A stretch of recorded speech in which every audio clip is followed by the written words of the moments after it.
తర్వాత సుబ్రహ్మణ్య షష్ఠి. సుబ్రహ్మణ్య షష్ఠి అబ్బో అసలు ఎంత వైభవోపేతమైనటువంటి ఉత్సవం. బ్రహ్మచారికి ఔపోసన వడ్డిస్తారు, ప్రతి చోట కావడి ఉత్సవాలు అవుతాయి.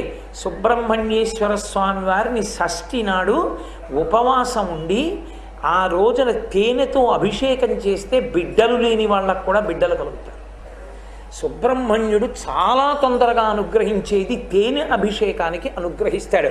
అంటే ఆయనకి తేనిష్టమని కాదు, తేనె చేత అభిషేకం సుబ్రహ్మణ్యుడికి విశేషమైన ఫలదాయకం, సుబ్రహ్మణ్యుడి నుండి ఫలదాయకం.